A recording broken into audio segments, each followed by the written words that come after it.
Ravie de vous accueillir aujourd'hui pour une nouvelle rencontre conférence dont le sujet est les sociétés face au changement climatique. On a deux intervenants qui prendront successivement la parole. On les remercie déjà pour leur présence. On a le professeur Edwin Zakei et Philippe Gilson. Alors, en attendant que tout le monde arrive, on a eu pas mal d'inscriptions. Donc, ma collègue Chris, qui est commande de la chambre d'entrée, vous fait passer de la salle d'attente à la room un par un. Et donc, en attendant que tout le monde soit en ligne, on voudrait vous inviter à répondre à cette petite question. Ce qui vous permet aussi d'utiliser le chat, puisque le chat va être l'outil pendant la conférence pour que vous puissiez poser vos questions, puisqu'il y a une partie questions-réponses à la fin. Donc, en fait, le chat vous permettra de poser vos questions soit au professeur ou soit à Philippe Gilson pour l'Académie d'été Climact. Et donc, pour faire un petit essai pour que tout le monde puisse bien utiliser ce chat facilement. On va vous demander de l'utiliser maintenant. Donc, vous avez la slide ici qui vous réexplique. Vous allez en bas sur converser et vous choisissez à tout le monde. Est-ce que vous pouvez nous noter la raison de votre participation à cette rencontre conférence aujourd'hui? Donc, quelle est votre motivation première? C'est un petit exercice d'entrée de jeu qui vous permet d'utiliser le chat pour commencer, mais aussi pour nous et nos orateurs de savoir un petit peu la raison de votre présence. Ce qui nous permet aussi de continuer à attendre l'arrivée de tout le monde. J'attends le feu vert de ma collègue Chris par rapport à ça. Donc, je vois que vous avez commencé à répondre, c'est bien. Une partie Oui. Anne-Michel par rapport à la thématique et la qualité des orateurs, Denis Lacroix par rapport à l'importance du sujet. Donc voilà, allez-y. On est déjà 47 participants, Christelle, pour ton Ok. information. Merci, super Chris. Donc allez-y, notez, ça nous permet, ça permet aussi aux orateurs de voir un peu vos profils. Et de savoir un petit peu quelle est l'audience et les raisons plus particulières de votre présence aujourd'hui. Donc voilà. Donc comme je disais, une fois que la conférence va commencer, on continue d'utiliser l'outil Zoom, l'outil chat pardon, de Zoom pour poser vos questions. Donc on vous donnera la parole, mais pour bien préparer ça, il faut impérativement avoir posé vos questions par écrit. Donc c'est bien de noter si c'est pour le professeur Zakei ou pour Philippe Gilson et de noter à côté votre question. On fera la liste et on vous donnera la parole en fin de session. Alors, je vais continuer mon petit PowerPoint en attendant les derniers arrivés. Luxembourg Créatif, pour ceux qui ne nous connaissent pas, qui sommes-nous? Je vous laisse découvrir l'explication très rapidement avec un petit design motion de 90 secondes qui vous présente qui nous sommes et qui fera mieux que moi. Tu es chercheur, entrepreneur, indépendant, porteur de projet ou de coopérative, donc tu connais le Luxembourg Créative. Non? Je t'explique. Le Forum Luxembourg Créative est une initiative de l'ULG inspirée par 10 années d'expérience du Forum Liège Créative, pilotée par l'Interface Entreprise. Sa mission, réunir les acteurs socio-économiques et les chercheurs sur des projets d'innovation. Comment vont-ils réussir cette mission ambitieuse ?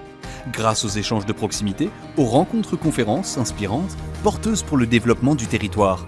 C'est un écosystème mixant les publics, les disciplines, favorisant l'émergence d'idées.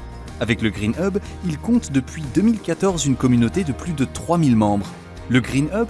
Oui, le Green Hub, c'est la deuxième initiative, le pas plus loin. Ici, les réflexions se transforment en ateliers participatifs, bouillonnent d'idées novatrices, d'intelligence collective et de créativité. Allez, dynamisons la province du Luxembourg, inspirons une économie plus créative, réinventons les possibles. Viens consulter notre agenda.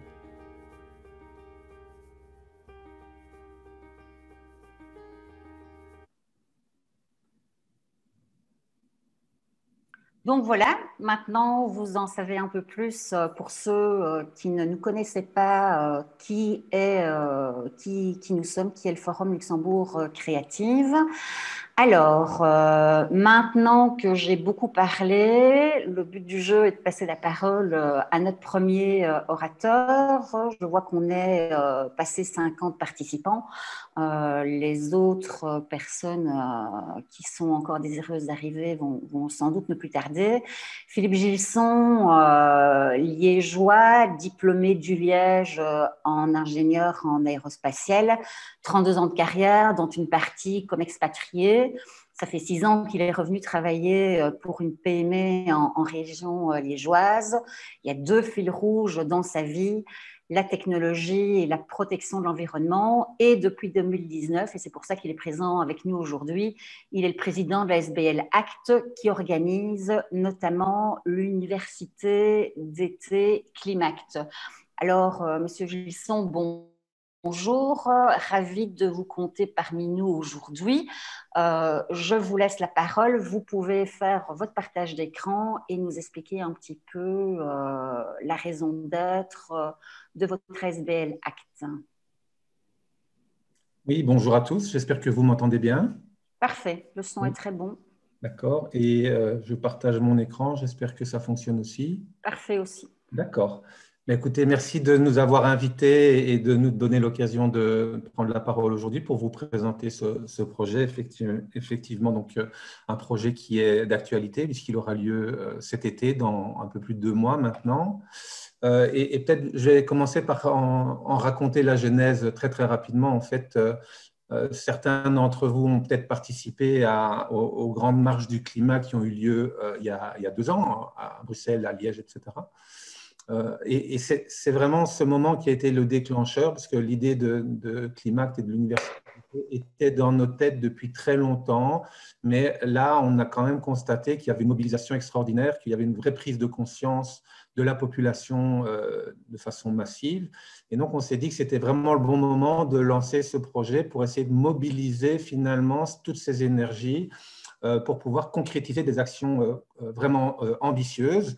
Je pense que la population au sens large se mobilise à titre individuel en essayant d'adapter son mode de vie, les gestes au quotidien, mais l'impact de tous ces comportements qui sont louables, indispensables, hein, bien sûr, mais ce n'est pas suffisant par rapport à l'enjeu. Et donc, ce qu'on voulait, c'était vraiment créer quelque chose qui permette à ceux qui sont les plus motivés de monter d'un cran et de se lancer dans des projets concrets plus ambitieux. Alors, Edwin Zakai va probablement en parler beaucoup plus et beaucoup plus brillamment que moi, mais juste 2-3 petits chiffres pour rappeler la situation du réchauffement climatique. L'IRM fait une étude tous les 10 ans pour faire le bilan de l'évolution de la température en Belgique et on voit que décennie après décennie, on augmente de 4/10 de degré par an. Donc, à ce rythme-là, si rien ne change, on aura droit à plus 4 degrés au XXIe siècle, ce qui est effectivement très, très alarmant. Bon, la Belgique, comme en général les pays continentaux, se réchauffent plus vite que la moyenne de la planète, hein, parce que les océans se réchauffent moins vite. Et donc, par rapport à l'ère pré-industrielle, on est déjà pratiquement autour de 2 degrés de réchauffement aujourd'hui. Le GIEC, quant à lui, le panel international pour le climat qui étudie et qui fait des projections vers le futur, nous prédit 2 choses importantes. D'abord, c'est que la trajectoire des températures est fixée déjà pour les 20 prochaines années, parce que les gaz à effet de serre qui sont déjà dans l'atmosphère aujourd'hui vont y rester pour de nombreuses années. Le système Terre a une grande inertie, et donc la courbe, là, pour les 20 prochaines années, elle est déjà écrite. L'autre chose qu'on observe, c'est que parmi les différents scénarios qui ont été étudiés par le GIEC, entre le plus optimiste et le plus pessimiste, il y a évidemment toute une fourchette. Et malheureusement, les données aujourd'hui tendent à montrer qu'on est plutôt sur le scénario le plus pessimiste. Donc, de nouveau, le même chiffre que celui que j'évoquais il y a 1 minute, hein, qui revient, c'est autour de 4 degrés d'ici la fin du siècle, ce qui est quand même très, très inquiétant. Surtout qu'on voit ces émissions de gaz à effet de serre qui augmentent chaque année, qui continuent à augmenter. Alors, en 2020, il y a eu le Covid, donc il y a eu une petite baisse, mais on voit qu'en 2021, enfin déjà fin 2020, on était revenu au même niveau d'émissions que fin 2019. Le creux du Covid était déjà derrière nous et donc en 2021, on va reprendre vraisemblablement la même courbe que celle que vous voyez là. Donc, ce qu'on peut en déduire, c'est qu'il est vraiment urgent de réduire ces émissions. Donc, c'est une course contre la montre. On l'a tous entendu aux infos, même encore ce matin. Il y a des discussions au sommet, au niveau de l'Union européenne, au niveau international avec le sommet aux États-Unis aujourd'hui, qui se donne pour ambition d'atteindre la neutralité carbone en 2050, ce qui veut dire enlever 100% de nos émissions, enfin, ou en tout cas au niveau net, en 30 ans, ça veut dire qu'il faut diminuer de l'ordre de 1/3 pendant les 10 prochaines années. Donc ça, c'est l'objectif sur lequel, à Climact, on se focalise. Comment faire pour essayer de contribuer à notre échelle à cette réduction d'1/3 des émissions de gaz à effet de serre d'ici 2030.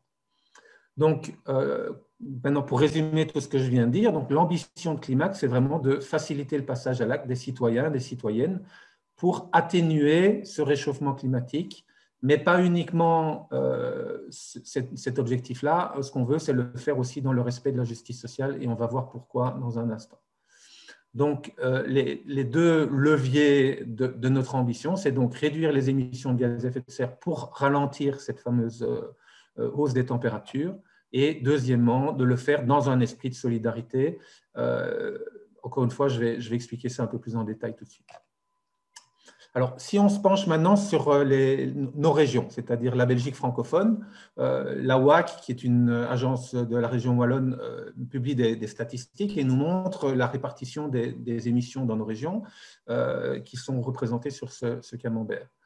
Et donc, d'abord, ce qu'on voit, c'est que le plus gros émetteur, c'est le morceau orange qui est en dessous, c'est l'industrie lourde pour lesquelles les gouvernements mettent en place des politiques, pour lesquelles les grands groupes, certains d'entre eux en tout cas, essaient de faire des efforts, pas tous malheureusement.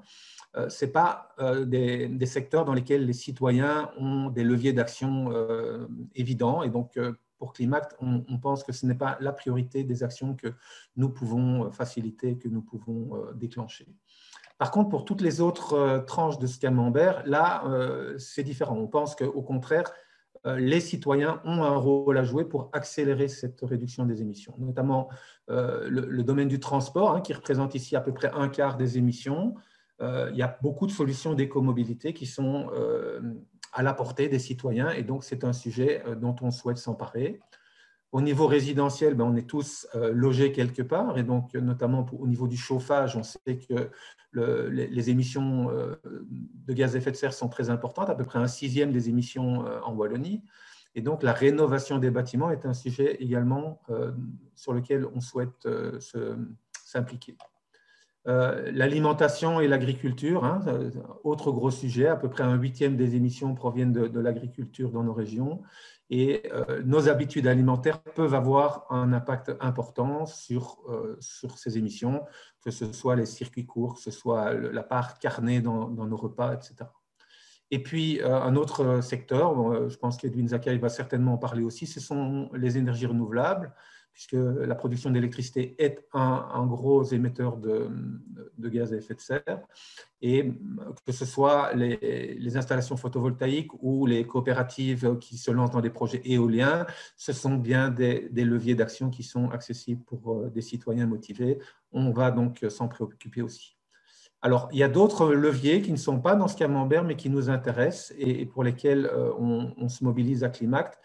Il y en a un qui est la reforestation, parce qu'on sait que les arbres sont des puits de CO2, et en plus que des zones boisées sont favorables à d'autres aspects, comme notamment la biodiversité, qui est une autre grande problématique qu'on ne traitera pas aujourd'hui. Et alors, deux autres grands secteurs qui sont extrêmement importants pour parvenir à réussir cette transition, c'est celui de la finance, puisque les flux financiers colossaux qui existent aujourd'hui continuent à alimenter les énergies fossiles. Donc là, les actions citoyennes peuvent influencer ça, et de maintes façons. Et puis, l'éducation, qui est le dernier levier auquel Climact compte s'attaquer cette année, puisque la sensibilisation du grand public, et même au-delà de la sensibilisation, la formation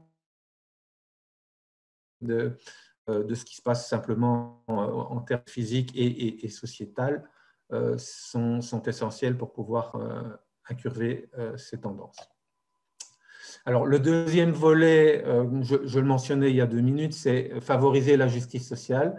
Alors, pourquoi est-ce qu'on associe ces deux sujets? Parce qu'ils sont indissociables selon nous. D'abord, la première chose, c'est qu'on considère que la justice sociale, c'est un impératif éthique. On a un groupe qui est extrêmement sensible à cette question-là, et donc notre volonté, c'est de ne laisser personne au bord du chemin.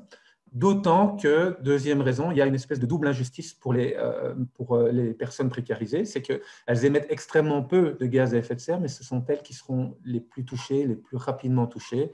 Donc l'impératif éthique est d'autant plus fort de s'en préoccuper. Et enfin, on a vu il y a quelques années avec les Gilets jaunes que si on ne se préoccupe pas de l'ensemble de la population, eh bien, très vite, il y a des réactions extrêmement virulentes qui bloquent en fait les réformes. Et donc qui rendent impossible toute transition écologique. Donc, en pratique, comment est-ce qu'on veut procéder dans Climact?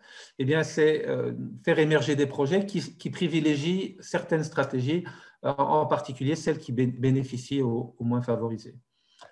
Deuxième levier concret, ce qu'on souhaite, c'est privilégier des stratégies de projets qui sont génératrices de nombreux emplois, et notamment les emplois peu qualifiés.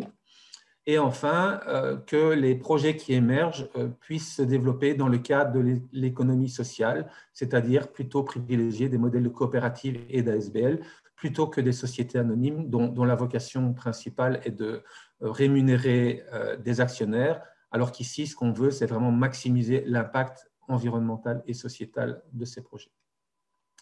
Alors, j'en viens maintenant à Climact en pratique. Qu'est-ce que c'est en fait ce projet que j'évoque sans vraiment le décrire?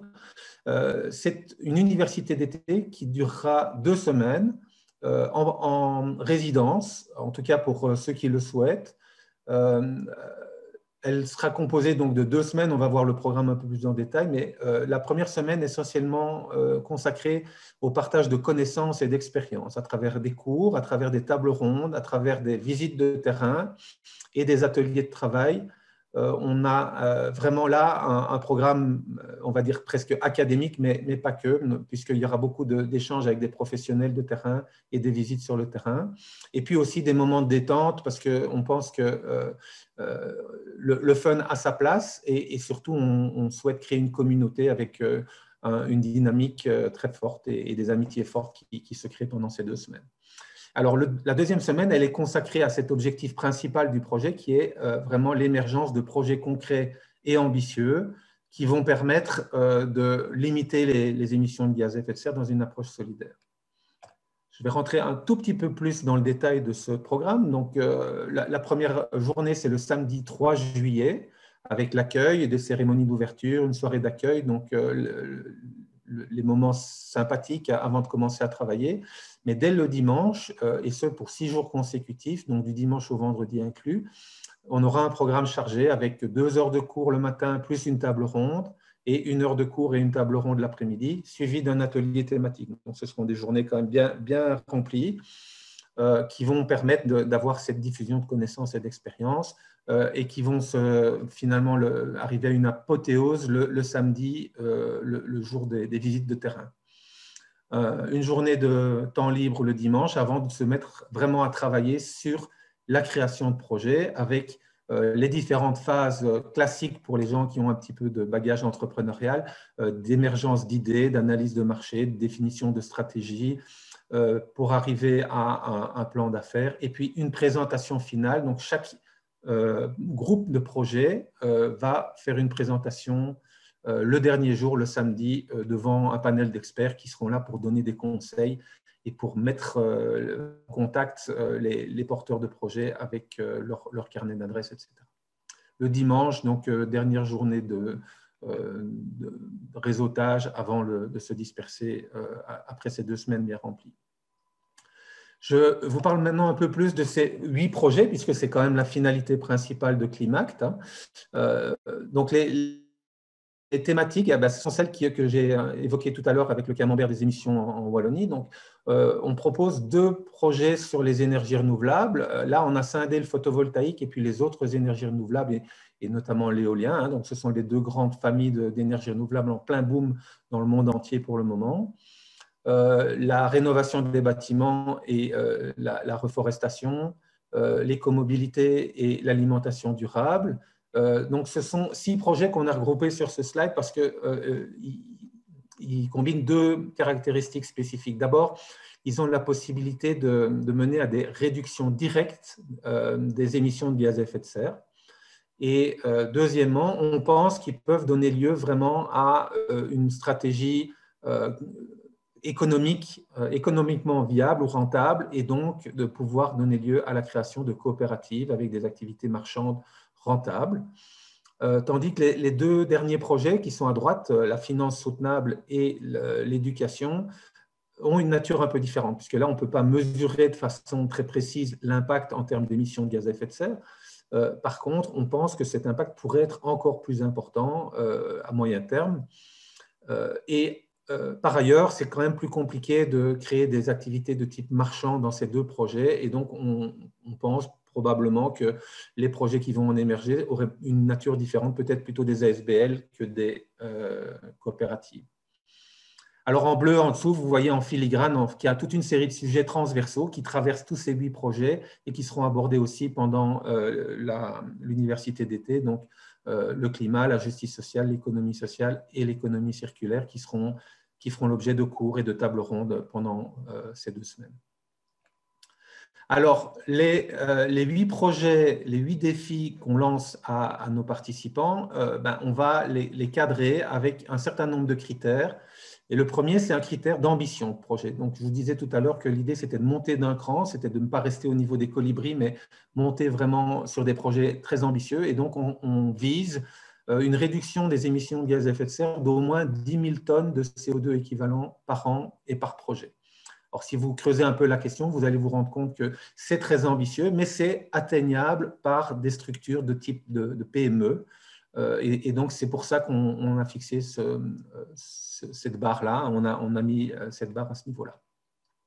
Un deuxième critère qu'on va demander à nos participants de respecter, c'est de ne pas uniquement regarder cet aspect impact CO2, mais de concilier cet impact avec l'aspect justice sociale et l'aspect activité économique. Donc, c'est ce qu'on appelle les 3 P du développement durable, hein, People, Planet et Prosperity. Ensuite, un troisième critère, c'est un critère de réalisme. Il ne faut pas imaginer qu'on va pouvoir créer EDF ou Engie ou des très grosses structures. Donc, il faut que ce soit raisonnable, réaliste, réalisable par une coopérative ou une ASBL citoyenne. Et enfin, le dernier critère, l'idée, c'est de ne pas aller créer quelque chose qui existe déjà.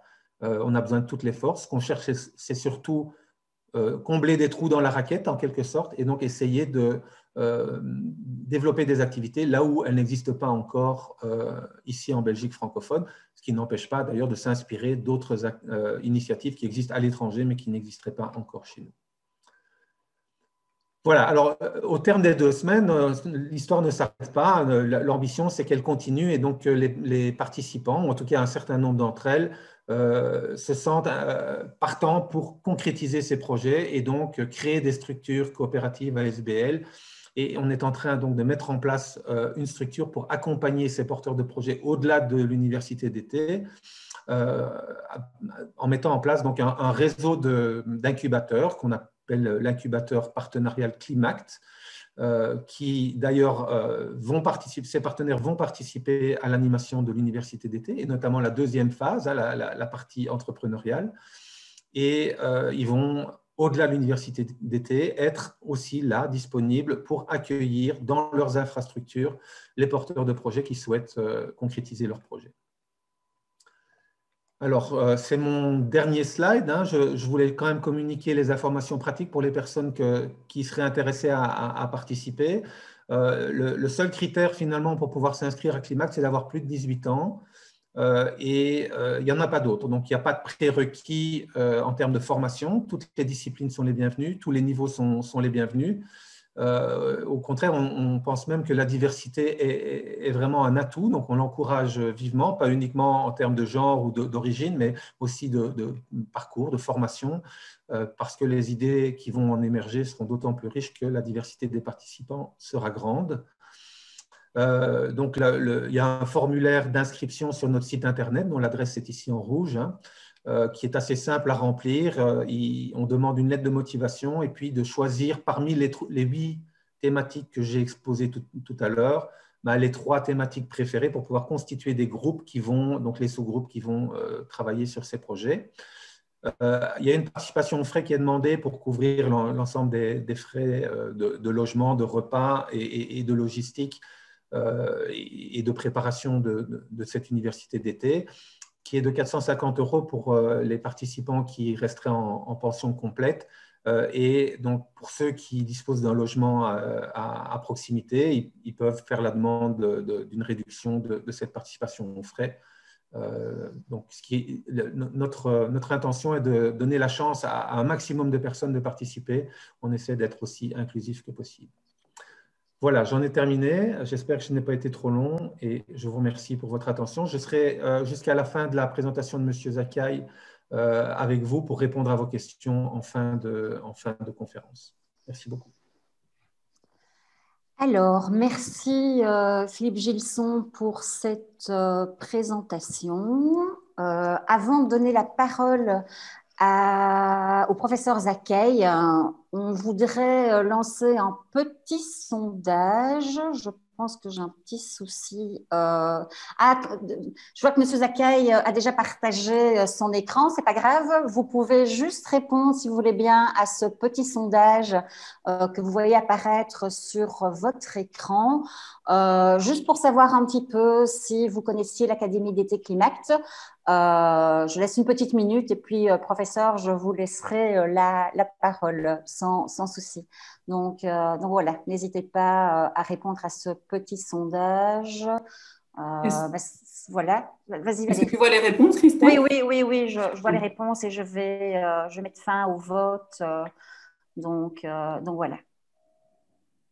Et je vais partager les résultats pour que tout le monde puisse les voir. Donc, ça permet, c'est bien, ça permet d'avoir une petite vision des participants et ça permet à Philippe Gilson de voir un petit peu qu'il y a des potentiels candidats pour participer à ces 2 semaines cet été. Voilà, professeur Zakai, je vais juste vous introduire. Je vais repartager mon écran pour qu'on puisse parcourir votre CV avant de vous laisser la parole.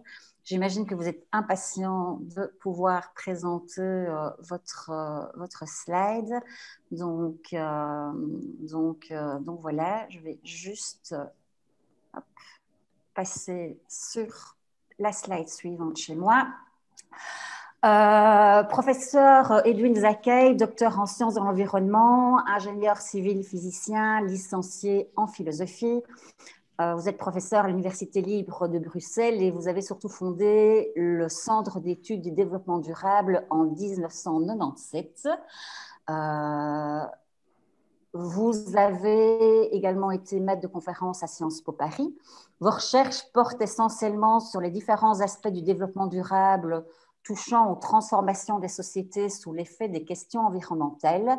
Et vous avez une grande partie de votre carrière travaillé dans le monde universitaire, mais pas que, également au niveau d'organismes privés. Donc voilà, grand merci d'avoir répondu à notre invitation, professeur Zakai. Vous pouvez partager votre écran et je vous laisse la parole pour 40 minutes de présentation avant de passer aux questions-réponses. Bienvenue parmi nous. Merci pour l'invitation. Oui, j'ai tout de suite répondu positivement quand Philippe Gilson m'a invité parce que je pense que cette initiative est vraiment enthousiasmante et je lui souhaite vraiment beaucoup de succès. Alors, sans plus attendre, je vais essayer de vous présenter une synthèse de toute une série d'aspects du climat dont vous connaissez sûrement des parties. Mais ça peut avoir un intérêt d'avoir une synthèse qui reprend les choses les unes par rapport aux autres, parce qu'on entend toutes sortes d'informations et c'est important de les mettre, je trouve, dans un certain contexte et les articuler les unes aux autres. Donc, il y a 4 parties. La première partie est la plus importante, c'est la plus longue, l'évolution des émissions dans le monde, la répartition, l'évolution des impacts. Ensuite, la raison pour laquelle nous sommes terriblement dépendants des énergies fossiles qui sont à la base des émissions. Les réponses qui doivent être avant tout structurelles par rapport à ces problèmes, même si au niveau individuel, il y a aussi des choses qui peuvent être faites. Et enfin, quelques éléments sur les modes d'engagement. Vous verrez ce dont il s'agit en fin d'exposé. Donc, premier élément, un petit élément sur le changement climatique en lui-même, le changement climatique anthropique. Donc, c'est quelque chose qui va venir renforcer l'effet de serre naturel qui permet à la Terre d'avoir de la vie sur Terre, d'avoir une atmosphère. Cet effet de serre naturel est donc renforcé par le fait qu'il y a des énergies fossiles qui émettent du CO2 et aussi d'autres gaz à effet de serre comme le méthane ou la déforestation. La déforestation produit du CO2, mais le méthane, c'est un autre gaz. Il y a aussi d'autres gaz chimiques. Et tous ces éléments vont augmenter la rétention de la chaleur dans l'atmosphère, ce qui fait que la température terrestre a augmenté déjà depuis d'1 degré. Bon, comme Philippe Gisson a montré, en Belgique, c'est même 2 degrés. L'objectif prévu par l'accord de Paris est de ne pas dépasser une hausse de 1,5 à 2 degrés maximum, d'où d'ailleurs le titre de l'exposé, qui est aussi le titre d'un livre que j'ai publié il y a 2 ans. Et ça va très vite, ça va vraiment très vite, puisqu'actuellement on est à 1,2 degré au-dessus de la période pré-industrielle. Ce mécanisme de réchauffement climatique est bien identifié depuis plus de 40 ans, même s'il y a eu beaucoup de mauvaises informations à ce sujet, mais au niveau scientifique, tout ça est bien clair. Évidemment, il reste des incertitudes sur l'effet, sur l'impact, mais le mécanisme en lui-même ne fait aucun doute. Les émissions de CO2 n'ont pas cessé de croître, à part des exceptions, comme justement 2020, j'y reviendrai. Si vous regardez le volume des émissions par rapport à 1900, par exemple, vous voyez que c'est beaucoup plus important. Et ils se répartissent en fonction des différents continents. L'Europe, c'est de l'ordre de 16%, en comptant la Russie ici. Sinon, c'est plutôt 10%. L'Amérique du Nord, 18%. Avec le Canada. Et vous voyez que l'Afrique, par exemple, n'est qu'à 4% parce qu'il y a une très faible électrification et de très faible utilisation des énergies fossiles. Mais tout ça est en évolution. Si on voit ça sur une carte du monde, vous voyez que les pays sont déformés ici en fonction des émissions. L'Asie est évidemment celui qui émet le plus, mais il y a également plus d'un humain sur 2 qui y habite, tandis qu'en Europe, vous voyez que c'est gonflé par rapport à la taille normale, les États-Unis encore plus, et l'Afrique, au contraire, est rétrécie. Puisque si on regarde dans l'Afrique subsaharienne, prenons le Mali par exemple, il y a un citoyen du Mali va émettre environ 100 fois moins qu'un Belge ou 200 fois moins qu'un Américain. Donc, il y a des très, très grosses inégalités, mais en fait, aujourd'hui, la Chine émet 28% du total, les États-Unis 15%, l'Union européenne 10%. Alors, ces émissions sont calculées en fonction de l'endroit où elles sont produites, si vous voulez. Par exemple, les graphiques qu'a montré Philippe Gisson juste avant sur la Belgique concernent la production de CO2 sur le territoire wallon ou sur le territoire belge. Bon, comme vous le savez, on importe beaucoup de produits, que ce soit alimentaires, électroniques, etc. Ce qui fait qu'une partie des émissions qui sont liées à notre consommation, en fait, ces émissions ont été réalisées à l'étranger. Et donc, on peut calculer quelle est notre empreinte CO2 en tenant compte également de ces émissions à l'étranger, et on peut corriger en quelque sorte notre impact. Donc, si vous prenez, il n'y a pas la Belgique ici, mais si vous prenez l'Union européenne, vous voyez que si on tient compte des émissions CO2, disons, qui sont liées à la consommation sur le territoire de l'Union européenne, il faudrait ajouter environ 22% du CO2 pour tenir compte de ce qui se passe à l'extérieur. Par contre, en Chine, qui est très exportateur, on pourrait déduire, avec cette méthode de calcul, environ 10 à 12% des émissions de la Chine si on tient compte des exportations. Alors, donc, c'est intéressant de regarder ça. Maintenant, vous voyez que ça ne change pas non plus tout, en fait. Ça reste dans les mêmes ordres de grandeur. Il y a des pays où c'est davantage exporté, comme par exemple la France.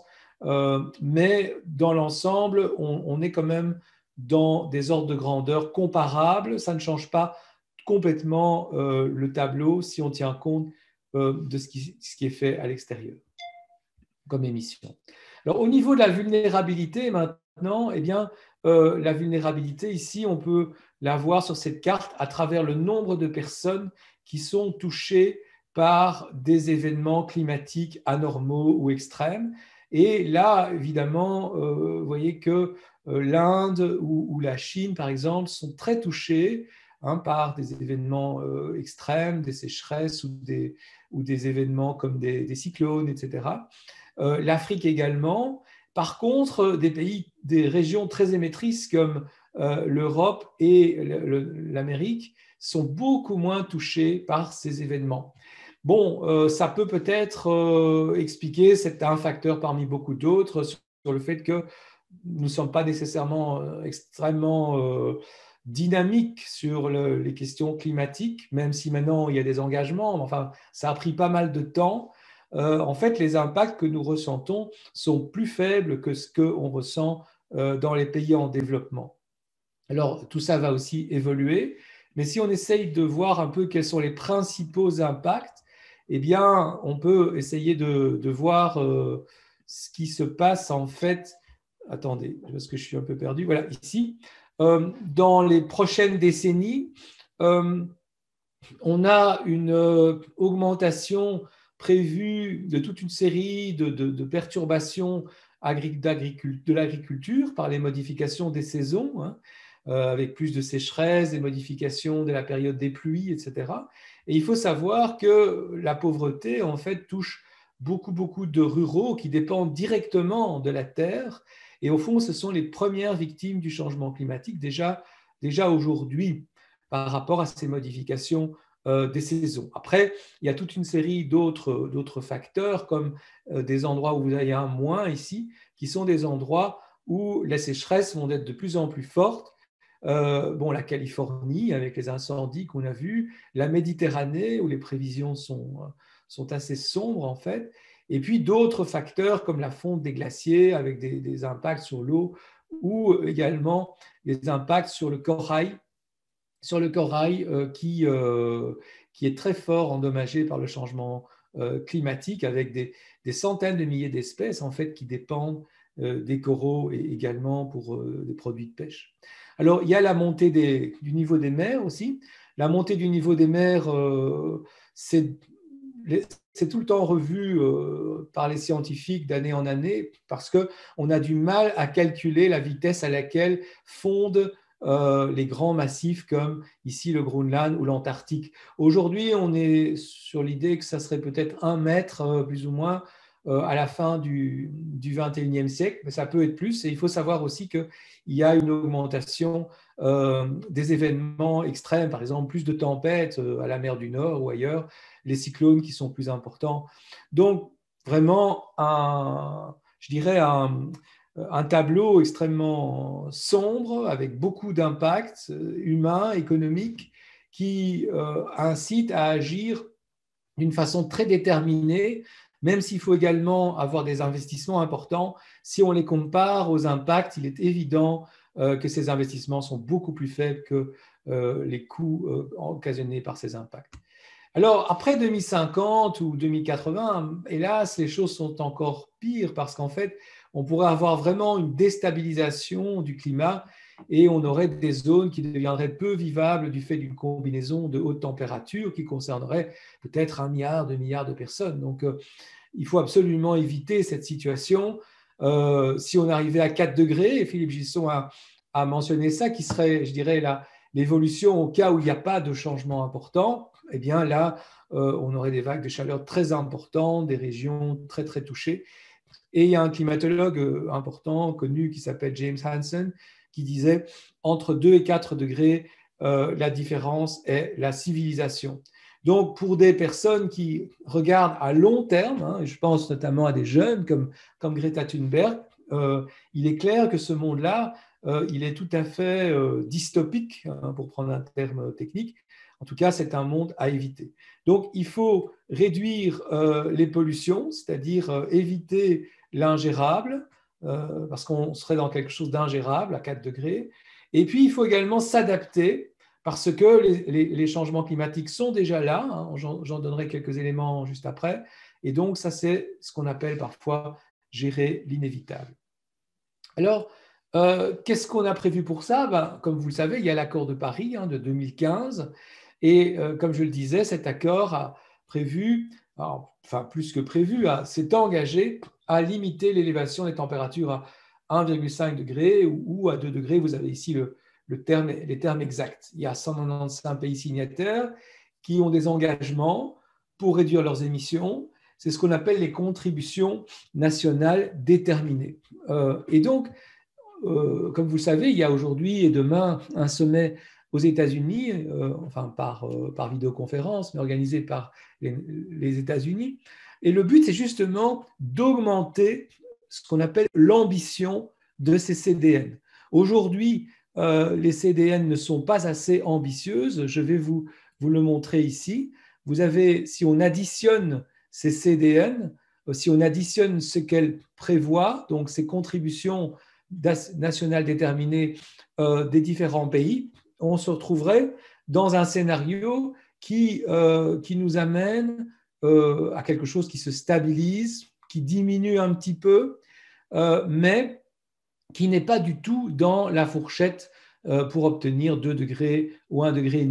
La différence entre les conditionnels et non conditionnels, c'est que les conditionnels sont des mesures qui nécessitent un financement qui est demandé aux pays riches. Donc, l'idée aujourd'hui et demain, c'est d'avoir une ambition pour que, dans un prochain exposé, lorsqu'on montre les CDN, eh ben, on soit ici, en fait, qu'on soit plus bas, parce qu'actuellement, ça ne suffit pas. Alors, si je reviens un tout petit moment en arrière sur l'accord de Paris, il faut voir que ce n'est pas seulement une diminution des émissions, il faut parvenir à un équilibre entre les émissions anthropiques par les sources, c'est-à-dire en fait les émissions. D'ailleurs, c'est intéressant de voir que le mot énergie dans l'accord de Paris n'est pas repris, en fait. C'est toujours un langage diplomatique. Et donc, on parle de sources, on parle d'émissions. Et ici, on parle d'émissions qui doivent être égales aux absorptions par les puits de gaz à effet de serre, donc les forêts en particulier, mais peut-être des techniques qui pourraient permettre d'absorber davantage de CO2, j'y reviendrai. Et c'est pour ça qu'on parle de neutralité carbone plutôt que simplement de parler d'émissions réduites à zéro au niveau du carbone.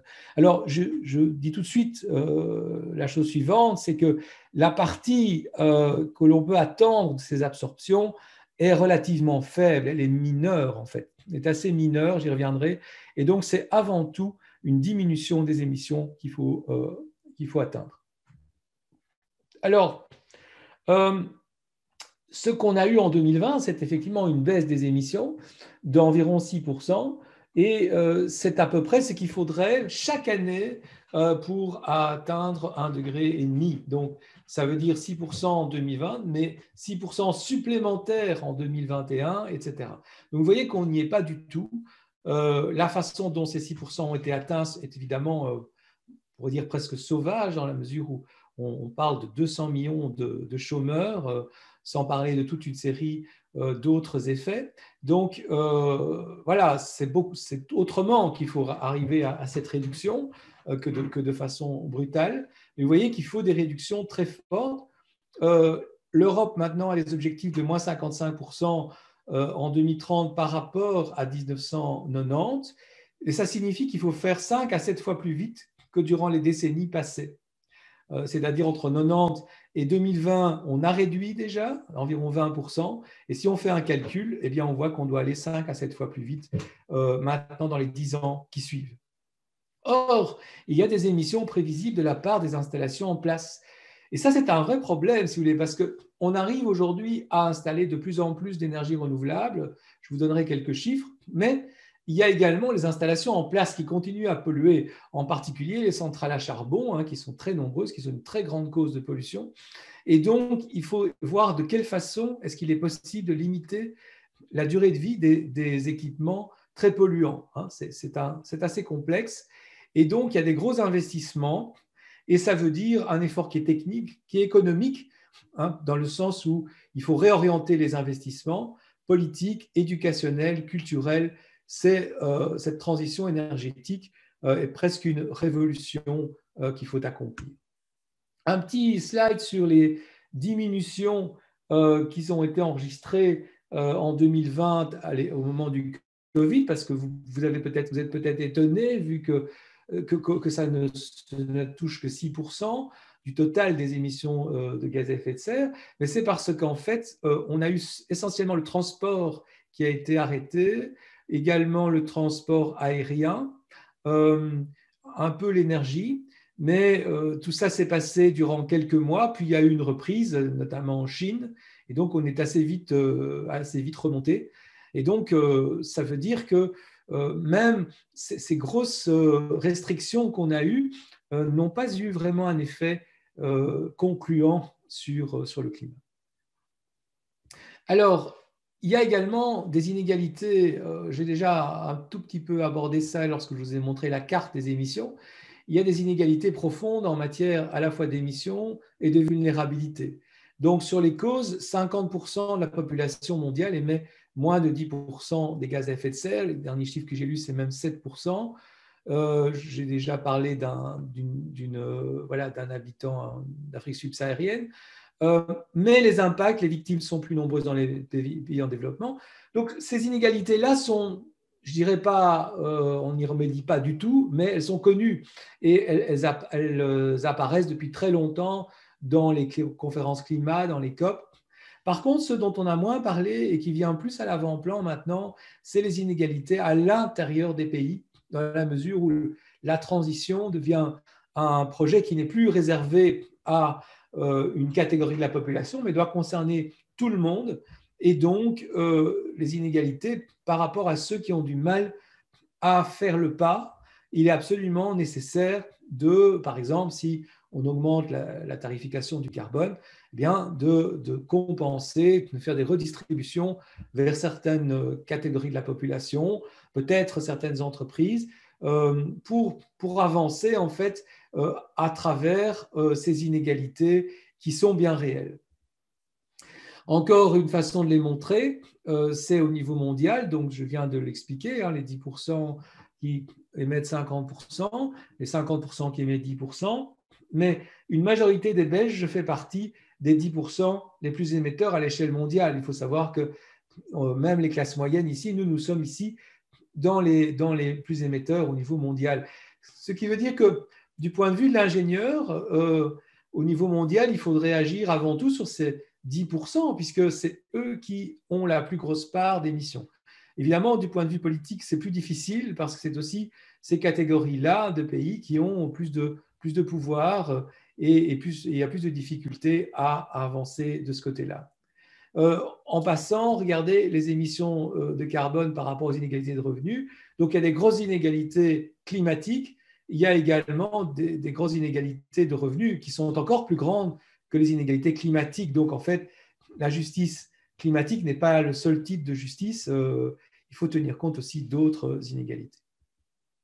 Et enfin, une autre inégalité, c'est l'inégalité générationnelle. Hein. Dans ce graphique qui est tiré d'un article, on voit ce que les individus ont émis en fonction de leur date de naissance. Hein. Donc, des gens qui seraient nés en 1920, 30, bon, il n'y en a peut-être plus tellement, mais il y en a quelques-uns, ils auraient des émissions de CO2, s'ils sont américains, très élevées. Et plus ils naissent de façon rapprochée dans le temps, autrement dit, plus ils sont jeunes, et plus en fait ils auront un budget carbone à émettre qui sera de plus en plus faible. Et donc, nos enfants, enfin les enfants qui naîtraient maintenant, auraient un budget carbone 8 fois plus petit que leurs grands-parents. Hein.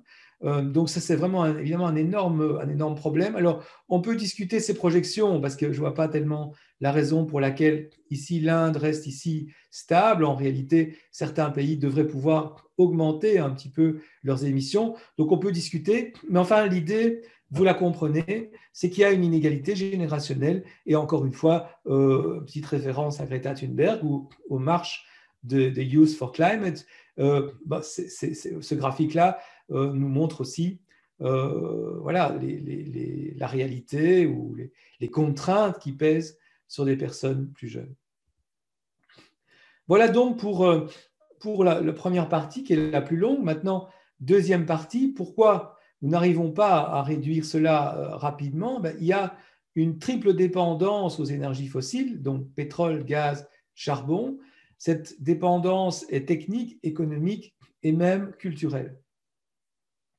Alors, technique d'abord, en fait, on voit une hausse une hausse des énergies renouvelables, c'est sûr. Hein, il y a eu une hausse des installations des énergies renouvelables, une hausse également des bénéfices des compagnies qui sont dans ce secteur-là. Mais au niveau mondial, en fait, il y a encore 80% de l'énergie qui est fournie par les énergies fossiles. L'énergie nucléaire, c'est au niveau mondial, hein, peut-être 2, peut-être 3%. La biomasse traditionnelle, et puis ici, c'est les renouvelables qu'on appelle modernes, avec les éoliennes, le solaire, et puis ici, c'est l'hydraulique et également d'autres formes d'énergie renouvelable. Alors, vous êtes sûrement, enfin, si vous ne connaissez pas bien le sujet, vous êtes sûrement étonné de ces petits taux ici. Eh bien, c'est parce qu'en fait, ceci est utilisé seulement pour l'électricité. Et l'électricité, c'est seulement 27% des gaz à effet de serre dans le monde, en fait. Donc, quand on met de l'énergie solaire, c'est pour l'électricité. Mais qu'est-ce qu'on fait pour le chauffage? Qu'est-ce qu'on fait pour les voitures à combustion? Qu'est-ce qu'on fait pour des très nombreuses entreprises qui sont des très, très grosses émettrices de gaz à effet de serre? Et il faut donc se rendre compte que l'électricité n'est qu'une partie du problème. Alors, j'ai repris ici un article qui est paru il y a 2 jours, qui vient d'un rapport très récent de l'Agence internationale de l'énergie, qui nous dit que la demande d'énergie devrait croître de 4,6% en 2021, et surtout dans des pays émergents, et pas seulement la Chine. Hein, il y a d'autres grands pays comme l'Indonésie, comme d'autres pays qui sont encore à des consommations d'énergie relativement faibles. Donc, la demande va croître et le gaz naturel prend plus de place et va augmenter. Mais le charbon est loin d'être mort, en fait, et il va également augmenter. Et le pétrole même pourrait augmenter. Bon, maintenant, c'est un rebond dans la mesure où, en 2020, on a eu une baisse. Enfin, vous voyez que ces énergies fossiles sont encore très présentes. Cette hausse ne doit pas pourtant faire oublier la croissance historique des énergies renouvelables, qui, elles, vont compter pour 30% de la production d'électricité au niveau mondial, d'électricité. Et en Chine, on a la moitié de l'augmentation de cette production d'énergie renouvelable viendra de la Chine. Mais ces énergies photovoltaïques et éoliennes ne seront que 1/3 de la production d'électricité renouvelable. Donc vous avez l'électricité, qui est 27% des gaz à effet de serre, 30 de cette électricité sera produite par les énergies renouvelables, ce qui est un record. Et dans ces énergies renouvelables, seul un tiers de cette partie sera due au photovoltaïque et au solaire. Donc, il y a un énorme potentiel de croissance, ça c'est évident, mais ce que dit Fatih Birol, donc le directeur de l'Agence internationale de l'énergie, c'est l'une des leçons est que le seul développement des énergies renouvelables ne suffit pas. Elles augmentent ici, mais les émissions de CO2 aussi. Donc, c'est une dépendance technique très importante. L'empreinte carbone, je ne vais pas y revenir parce que ça a été montré par Philippe juste avant. Voilà, ce n'est pas seulement les émissions visibles, ce n'est pas seulement quand on prend sa voiture, si on a une voiture et qu'on voit des émissions du pot d'échappement. Non, c'est aussi quand on mange, dans l'alimentation, il y a également des émissions pour la production d'alimentation, etc., etc. Alors, au niveau économique, on voit que, en fait, les énergies fossiles qui étaient relativement peu coûteuses ont beaucoup favorisé la croissance économique et que il faut voir dans quelle mesure les modifications vont affecter ou pas la croissance économique. C'est quelque chose qui est discuté parmi les chercheurs, parmi ceux qui travaillent là-dessus. Les énergies renouvelables sont quand même moins pratiques que les énergies fossiles. Elles nécessitent plus d'espace. Il y a un problème de stockage aussi, etc. Et donc, la substitution ne va pas pouvoir se faire vraiment du renouvelable vers le fossile. Du fossile vers le renouvelable. Il va être très important de diminuer cette consommation d'énergie et de voir également dans quelle mesure tout ça va toucher à la croissance économique. Bon, la croissance économique n'étant pas le seul indicateur, hein, on est d'accord, il y a des tas d'indicateurs, il y a le bien-être, il y a la santé, il y a les inégalités, mais tout de même, c'est vrai qu'il y a des liens entre ces facteurs-là. Alors, on a aussi beaucoup parlé d'un pic du pétrole il y a quelques années, et aujourd'hui, en fait, ce dont on se rend compte, c'est qu'il y a un excès de combustibles fossiles disponibles dans le monde. Si on brûle tout ce qu'il y a comme charbon, gaz, pétrole déjà trouvé, eh bien, on dépasse largement les 2 degrés, même les 4 degrés, 6 degrés. Donc, il y a une nécessité de ne pas brûler tout ce qui a déjà été trouvé comme combustible fossile, ce qui est aussi une difficulté économique, parce que ça veut dire que ça dévalorise toute une série de réserves qui sont valorisées par des compagnies, notamment pétrolières. La dépendance culturelle, j'utilise ici une photo de Madonna, parce que Madonna a une empreinte carbone qui a été calculée, qui est environ de 1000 tonnes de CO2, à peu près 100 belges, et qui prône, comme certaines personnes dans le monde culturel, des petits gestes pour la réduction des émissions, de recycler, etc. Bon, ce qui est tout à fait nécessaire, hein, utile, mais en même temps, le mode de vie des grandes vedettes comme Madonna, comme les grands footballeurs, toute une série de grands leaders qui se baladent en jet privé, etc., a beaucoup d'émissions derrière elles.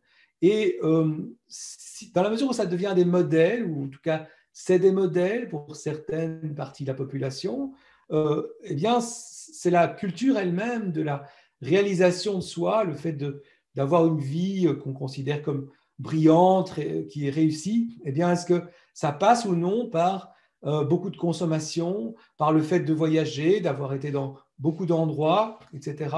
Vous voyez que la culture aussi favorise, dans une certaine mesure, la consommation et les dépenses d'énergie. Donc, on va voir dans quelle mesure ces modèles culturels vont évoluer. Alors, j'en arrive aux réponses structurelles, puisque vous voyez qu'individuellement, on peut agir, c'est vrai, mais ce que je vous ai montré vous montre que c'est tout de même au niveau structurel qu'il est très important d'agir. Et donc, on a 4 points que je vais regarder avec vous. Le premier, c'est donc la question de la transition énergétique. J'ai repris ici dans une conférence qui avait eu lieu il y a un mois, où il y avait une rencontre du représentant des États-Unis et de l'Union européenne à ce propos, et j'ai repris dans leur interview ces deux éléments. Nous nous trouvons au cœur d'une révolution industrielle qui va totalement bouleverser notre monde au cours des 10 prochaines années. Ça, c'est Frans Timmermans, donc vice-président de la Commission européenne et responsable du Green Deal. Et ici, John Kerry, l'ambassadeur pour le climat. La révolution climatique a lieu au sein de l'économie. Ils utilisent tous les deux le terme de révolution. L'Américain est encore plus affirmatif puisqu'il dit « elle a lieu » et ici, il dit l'Européen dit « va bouleverser ». Enfin, bon, c'est des nuances. Mais je pense que voilà, avec tous ces ordres de grandeur, vous vous rendez compte de la grandeur de l'enjeu. Et donc, il faut agir sur les bâtiments, les transports, l'industrie, avec une diminution de la consommation d'énergie, surtout, et un passage au renouvelable, éventuellement avec une part de nucléaire. C'est un point qui est fort discuté, mais on ne peut pas l'exclure, en tout cas dans certains pays. Et ce changement peut être rentable de faire donc cette transition, mais moins rentable que d'autres investissements. C'est ça qui freine en quelque sorte. Il y a une rentabilité de ce type d'investissement, mais il y a d'autres investissements qui sont encore plus rentables et même parfois spéculatifs. Et donc, il faut que les politiques publiques poussent dans ce sens-là, sachant que l'efficacité énergétique ne suffit pas. Vous pouvez avoir une efficacité énergétique, c'est-à-dire moins de consommation d'énergie par unité de consommation, mais si vous consommez plus, c'est ce qu'on appelle l'effet rebond.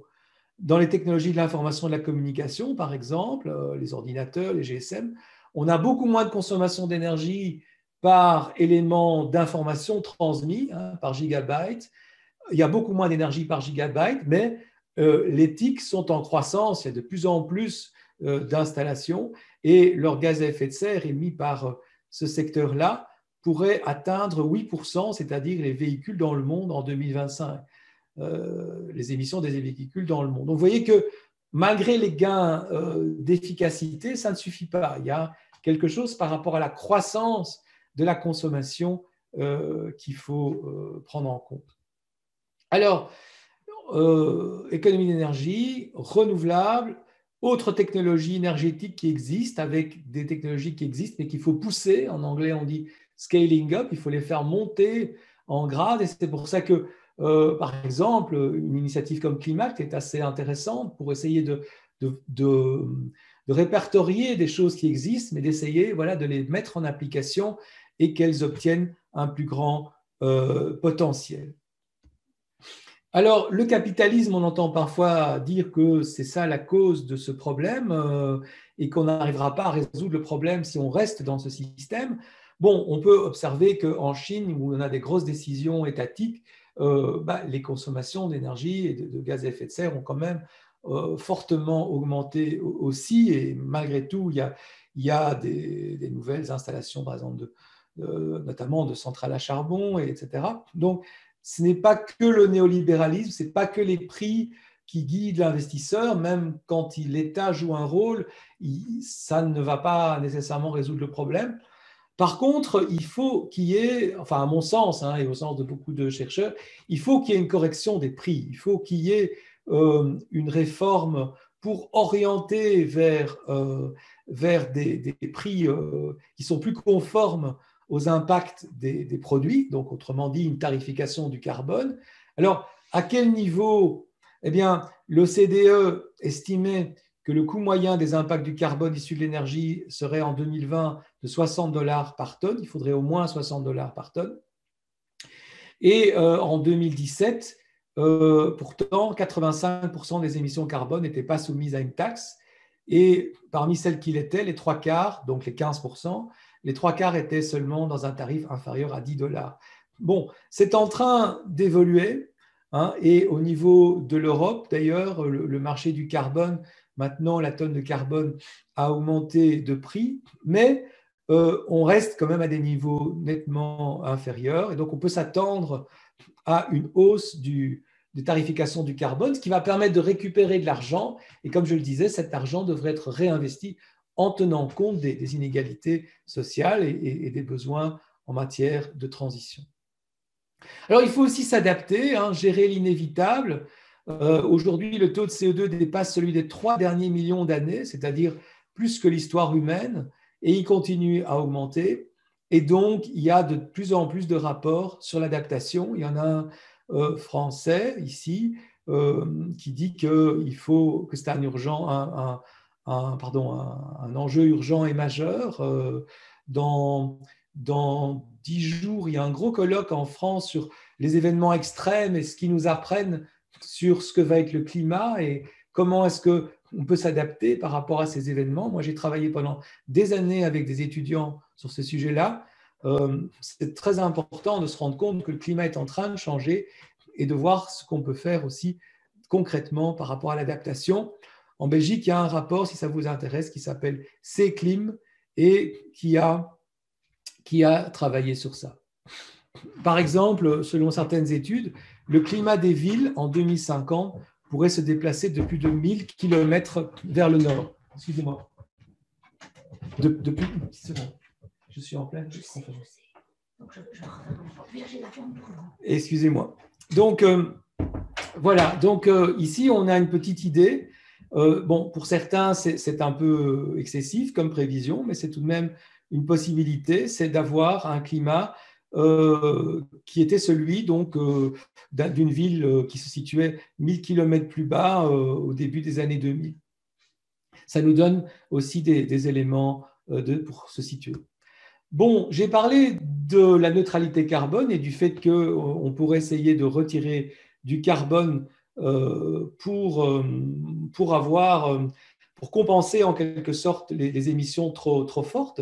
Et donc ici, on a une série de dispositifs qui sont en train d'être développés, hein, notamment de capter le carbone dans les centrales à charbon pour ensuite le pomper sous terre ou éventuellement dans les fonds marins. Mais ça nécessite de très grosses infrastructures, puisqu'on émet 40 milliards de tonnes de CO2. Donc, vous imaginez, si on voulait capter ne serait-ce que 5%, 10%, on est dans le milliard de tonnes. Hein.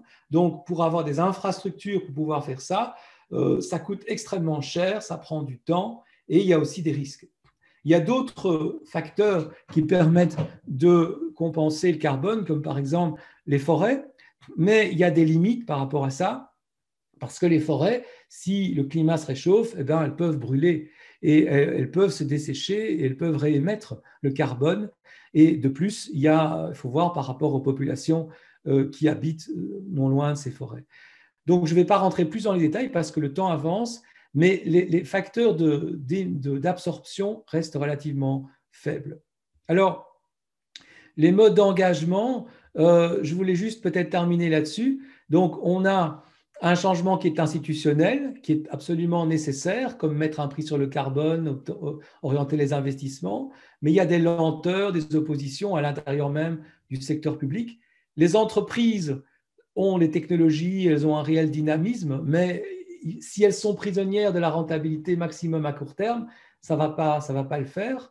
Donc, elles ont des cartes en main, mais elles sont aussi limitées.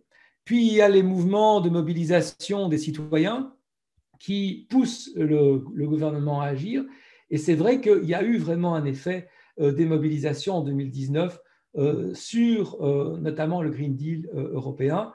Et puis, éventuellement, les changements de conscience à long terme sur comment est-ce qu'on se situe par rapport à ça, par rapport à sa propre consommation.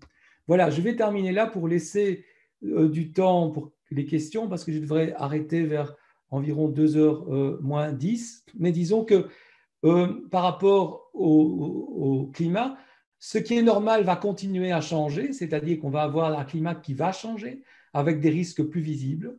L'année 2021, elle est assez favorable au changement. Il peut y avoir aussi des co-bénéfices, on n'est pas beaucoup parlé, mais la réduction des énergies fossiles, c'est aussi moins de pollution de l'air, c'est aussi la création d'emplois et c'est aussi affronter l'avenir plutôt que de craindre un effondrement qui, lui, est paralysant. Voilà, je vais m'arrêter là et je vous remercie pour votre attention.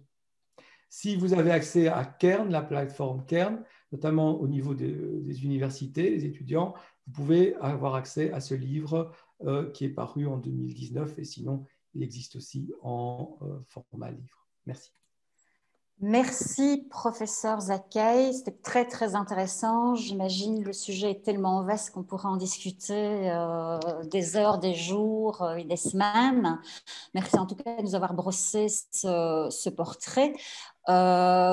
Juste avant de passer à l'une ou l'autre question-réponse par rapport au temps qui nous est imparti, le professeur doit nous quitter un tout petit peu avant 14 heures, donc on va commencer au niveau des questions le concernant. Je vous donne juste la référence de nouveau de notre site internet de Luxembourg Créative avec les prochaines conférences. Donc, si ça vous intéresse, n'hésitez pas à aller voir l'agenda. Et de vous y inscrire. Alors, je propose peut-être à tout le monde, et je vais couper mon partage d'écran, d'ouvrir votre caméra. C'est peut-être plus sympa qu'on se voit et qu'on puisse aussi, chacun à son tour, en fonction de ce que j'ai noté comme question, poser vos différentes questions. J'en ai l'une ou l'autre. Je donne d'abord la parole à Nathalie. Je n'ai pas son nom de famille, qui avait une question à poser au professeur concernant l'économie circulaire. Est-ce que Nathalie, vous voulez prendre la parole? Est-ce que vous êtes parmi nous?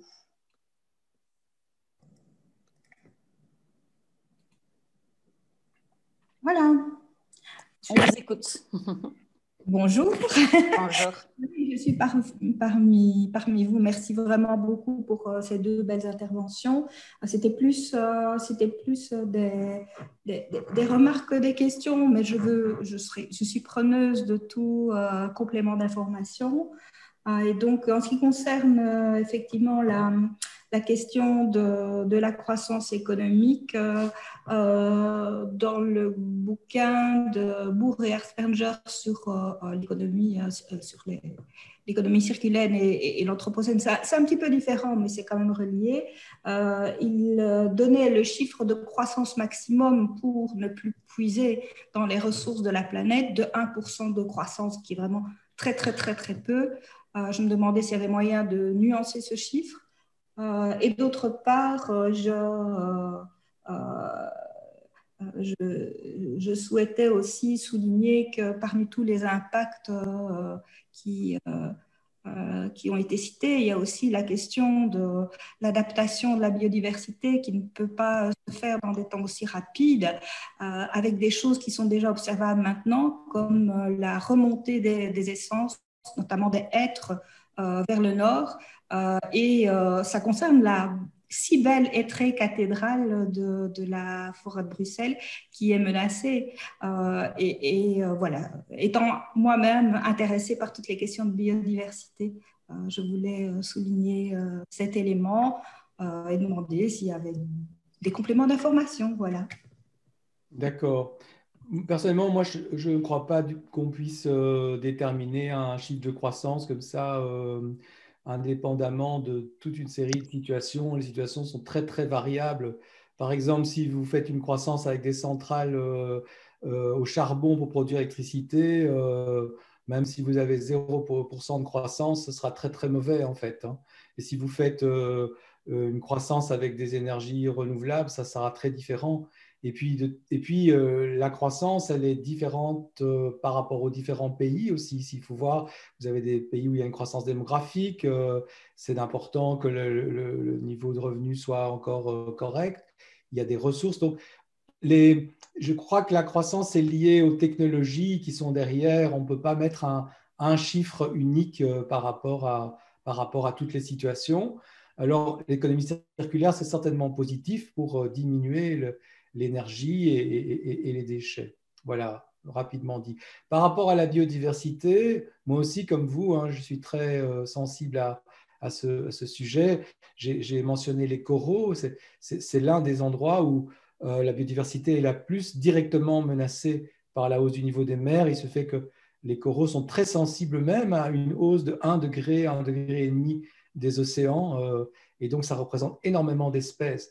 pour la hêtraie, en effet, il faudra accepter que ce qu'on plante comme arbre dans les forêts soient plus exactement les mêmes arbres. Et d'ailleurs, j'ai lu qu'en Wallonie, maintenant, tout récemment, ils ont demandé que les forestiers tiennent compte d'un mélange d'essences.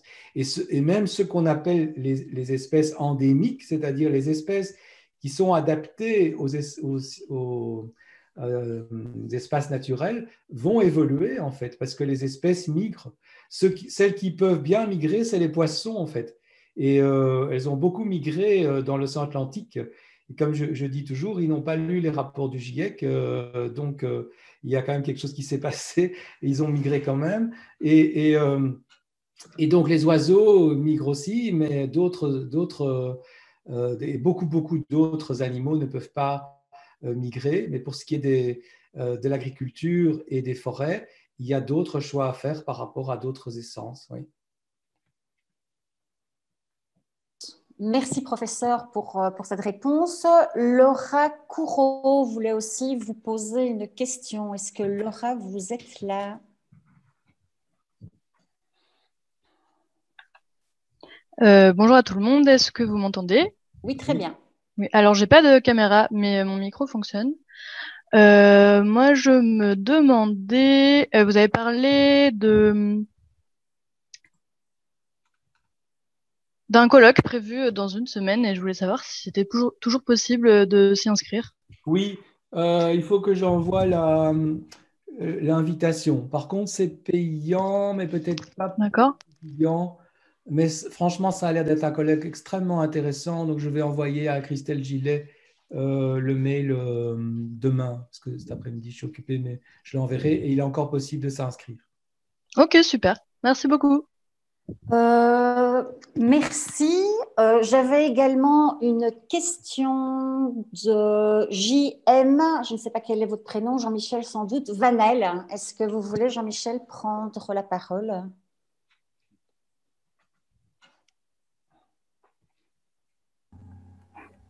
Oui, bonjour. Je voulais poser la question de la dimension politique, de savoir un peu quel était l'avis du professeur concernant la prise de conscience du monde politique, de l'énormité de la tâche qu'il y avait devant nous, et si les structures actuelles de nos systèmes politiques permettaient effectivement de faire face à ces défis. Merci. Oui, merci pour la question. Est-ce qu'on a le temps de faire une deuxième conférence? C'est un sujet extrêmement important. Comment répondre très rapidement? Je dirais que le personnel politique n'est pas en général très fort sur les aspects techniques, en fait. Quand on parle à des gens qui ont étudié sciences politiques, mes collègues ou d'autres, ils calculent les choses en fonction de l'aspect politique. Et par contre, comprendre que derrière la consommation, il y a autant de tonnes de CO2, c'est pas évident d'avoir cette compréhension-là. Alors, heureusement, ils ont des conseillers. Maintenant, ces conseillers vont dans des sens divers, quoi. Le meilleur exemple, je trouve, c'est les États-Unis, en fait, parce que aux États-Unis, vous avez des lobbyistes du pétrole, du charbon, etc. Et vous avez des lobbyistes de tout ce qui est green tech, en fait.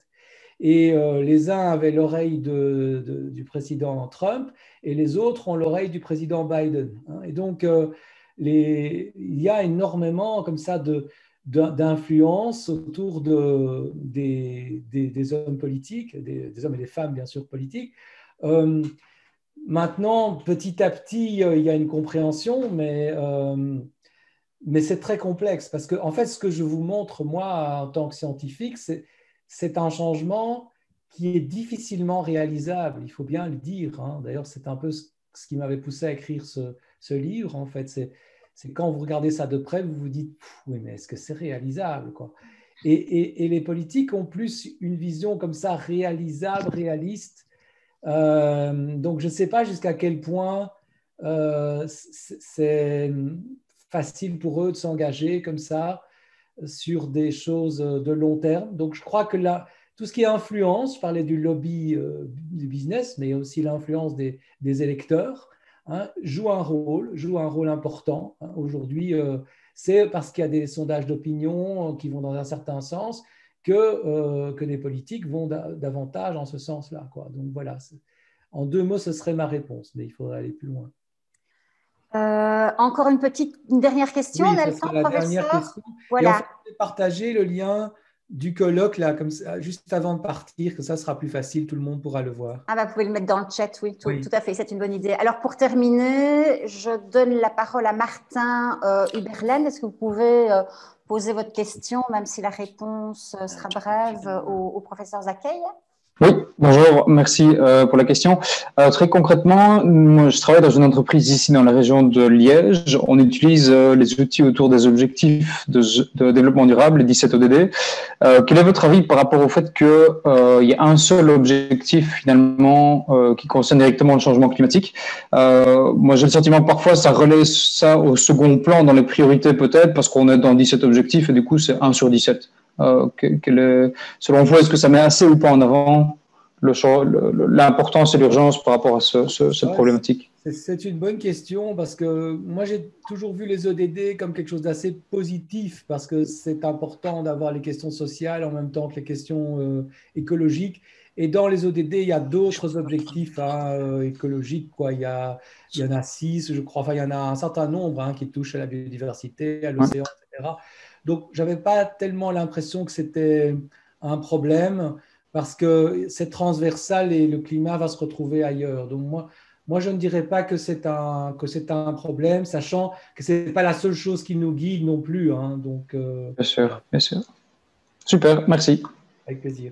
Merci, professeur. On va vous laisser là et je vais prendre le relais au niveau des questions pour Philippe Gilson. Grand merci à vous et puis on espère vous retrouver une prochaine fois pour un sujet le même et vu sous un autre angle. Je pense que ça peut être très pertinent. Merci beaucoup en tout cas à vous et au plaisir.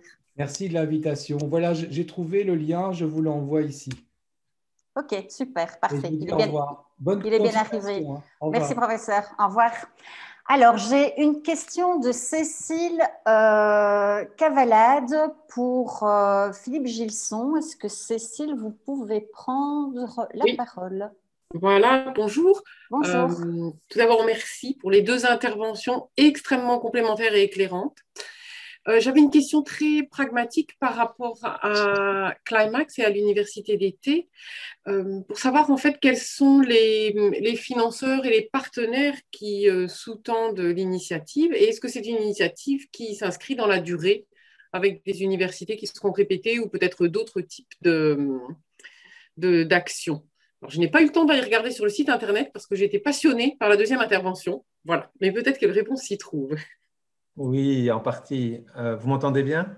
Parfait, oui. Oui, d'accord. Donc, au niveau des soutiens financiers, en fait, au départ, c'est vraiment une initiative citoyenne. Hein. Donc, il y a une trentaine de bénévoles qui se sont regroupés pour monter ce projet. Et donc, on a monté une ASBL en 2019 qui a un certain nombre de membres, de sympathisants. Donc, il y a une première source de financement qui est citoyenne, purement citoyenne. Et puis, on a fait appel à un certain nombre de soutiens qu'on a choisi avec soin pour garder une indépendance, parce que évidemment, ce sont des sujets qui peuvent être quand même sensibles. Donc, pour le moment, on a bénéficié du soutien de la Fondation Roi-Baudouin et du Rotary, ici en région wallonne. Et on est en discussion avec quelques sponsors et aussi la région wallonne qui est en train d'examiner notre dossier. Donc là, je pense que on peut être raisonnablement optimiste. Et donc, de cette façon-là, on va boucler notre budget pour Climac 2021. Et donc, je réponds à la 2e partie de la question. Si je dis Climac 2021, c'est parce qu'on a bien l'intention de reproduire cette université d'été l'année prochaine et les suivantes. L'impact d'une seule université d'été, si vous prenez les 10 000 tonnes de CO2 fois 8 projets, ça peut paraître beaucoup ou peu, c'est selon le point de vue. Ça sera très peu si on ne le fait qu'une fois. Donc l'idée vraiment, c'est de répéter cette université d'été chaque année en Belgique francophone. Et si le concept fonctionne, pourquoi pas le répliquer à l'étranger et créer un réseau international d'universités d'été. On pense que la recette est universelle et qu'il n'y a pas de raison qu'elle reste cantonnée à nos frontières.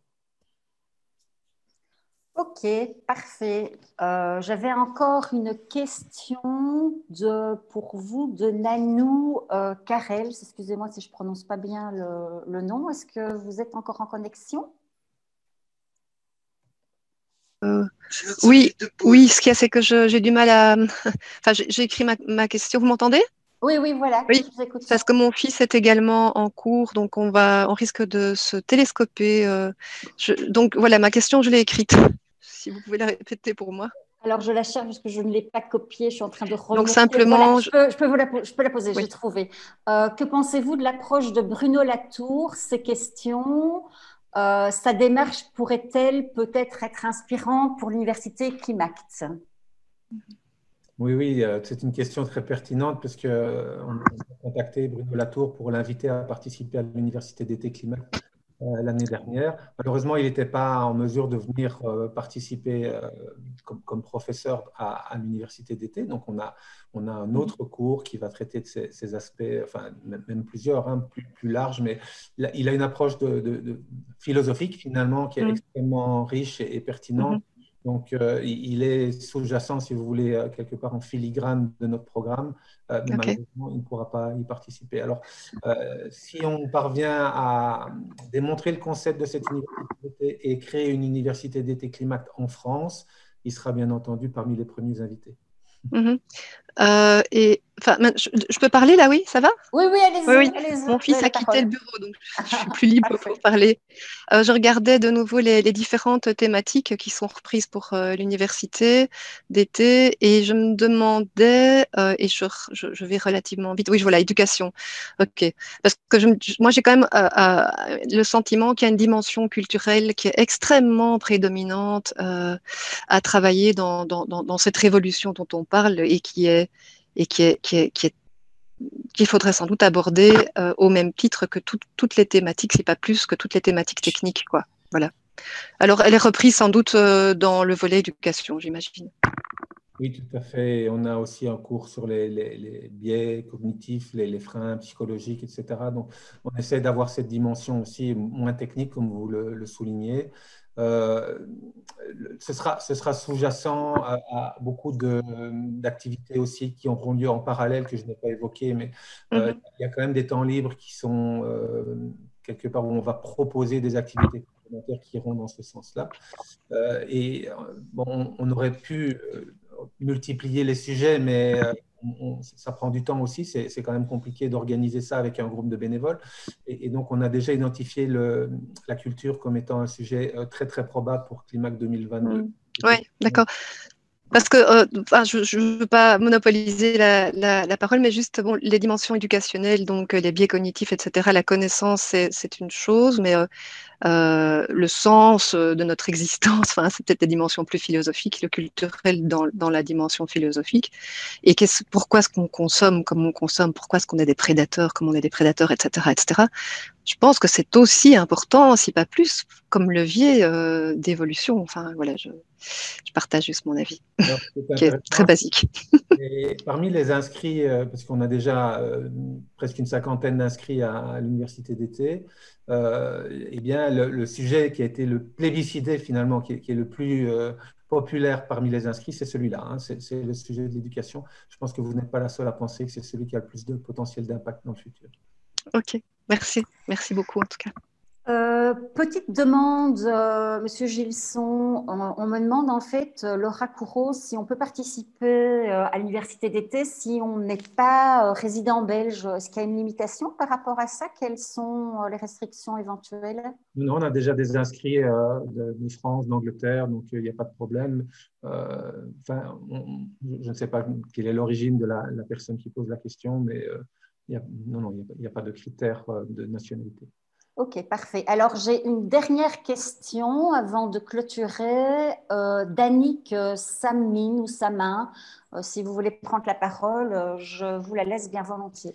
Oui, moi, c'est Annick Samin. En fait, moi, je travaille pour la Fondation rurale de Wallonie. Donc, mon métier, c'est d'accompagner les communes dans l'élaboration de programmes de développement rural avec un gros volet de participation citoyenne. Et donc, on est face à des gros défis pour le moment, puisque c'est un système qui fonctionne depuis une quarantaine d'années. Mais maintenant, quand on commence à questionner les citoyens sur leur qualité de vie, sur ce qu'ils ont besoin dans leur commune pour améliorer leur qualité de vie, etc., on arrive vite sur des réflexions très philosophiques et beaucoup plus larges que le levier communal possible, quoi. Et donc moi j'avais un peu une question, c'était je ne sais pas très bien quels sont les contours de votre action au niveau Climact, et je me demandais s'il n'y avait pas un peu des échanges de réflexion à avoir avec vous, donc probablement en dehors de cette conférence-ci, hein, mais je me dis qu'il y a sûrement un peu des manières de voir la méthode pour faire émerger les meilleurs projets en fait, et voilà. Voir si des échanges seraient faisables. On est toujours intéressé à échanger, bien sûr. Dans le domaine de la ruralité, donc on a beaucoup de contacts avec la ceinture alimentaire liégeoise, hein, qui est finalement un regroupement de nombreux acteurs dans ce secteur-là. Il y a le sujet de la reforestation aussi, où il y a déjà des contacts qui sont établis. Mais donc, bienvenue, hein, on est tout à fait ouvert à avoir des contacts avec vous pour réfléchir plus largement. Ouais. Parce que, ce qui m'intéresse, c'est au-delà des potagers, parce que finalement, l'alimentation, les gens retombent vite sur les potagers, un volet un peu autonomie alimentaire. Ce que j'aime bien, c'est la dimension aussi d'intégrer le volet économique, parce que la réaction des gens, moi je trouve que quand on parle des piliers du développement durable, on a économique, environnemental, social, et les gens sont très cloisonnés. Donc, ils vont aller checker. Tiens, pour le moment, dans le discours actuel, c'est évidemment l'environnemental, le pilier environnemental qui est sur toutes les lèvres. Et donc, les gens vont checker, est-ce qu'on a bien fait des projets liés à l'environnement? Et qu'est-ce que c'est pour eux des projets liés à l'environnement? C'est de faire des réserves naturelles, faire des potagers, faire des trucs comme ça. Et moi, je pense qu'on devrait réfléchir autrement. Quand on parle des 3 piliers, c'est plutôt, OK, on a besoin de produire de l'alimentaire, mais si on regardait plutôt si on ne dérange pas les 2 autres piliers quand on fait ça. Et je trouve que ce regard-là apporte une dimension vraiment supplémentaire, mais c'est très difficile à amener en réunion. Donc c'est bien, voilà, par exemple, les gens vont parler d'autonomie alimentaire, mais est-ce qu'ils ne vont pas quelque part déranger le pilier social? Donc on parlait tout à l'heure des inégalités. Est-ce qu'ils ne vont pas aller déranger le pilier le pilier économique en déréglant les marchés, des choses comme ça? Donc il faut aussi avoir des regards de tous les côtés. Et voilà, donc c'est justement pour réussir à aller au-delà des projets clichés qu'on reçoit toujours et qui ressortent. Oui, je n'ai pas grand-chose à rajouter. On est bien aligné par rapport à ça. En fait, on a même une illustration que je n'ai pas montrée aujourd'hui, mais où on a vraiment ces 3 piliers du développement durable, hein, qui sont l'environnement, le social et l'économique. Et on cherche vraiment à se mettre à l'intersection de ces 3. Donc, bien prendre en compte les contraintes et les préoccupations des 3 critères. Ouais. Bon. Ben voilà, je pense qu'on a fait le tour des questions. Je n'ai plus de demandes dans le chat, donc je pense qu'on peut en conclure ici. Merci beaucoup Philippe Gilson pour toutes ces informations. De toute façon, les slides des 2 orateurs vont être mis online sur notre site internet dans la partie archives des rencontres conférences. Et si vous avez des questions particulières, n'hésitez toujours pas à nous contacter via le mail de Luxembourg Créative. On peut toujours aussi se faire le relais auprès de Philippe Gilson si nécessaire. Je pense qu'il a communiqué les liens qu'il fallait au niveau de Climact pour pouvoir avoir aussi les informations si l'Académie d'été vous intéresse. Voilà. Je vous souhaite à tous une bonne après-midi. Merci de votre présence, de vos questions. Merci à Climact aussi de nous avoir inspirés sur ce qu'on peut faire en tant qu'acteur concrètement pour le futur. Je vous souhaite à tous une belle fin de semaine et j'espère vous retrouver à notre prochaine conférence, à une de nos prochaines conférences. Merci, au plaisir.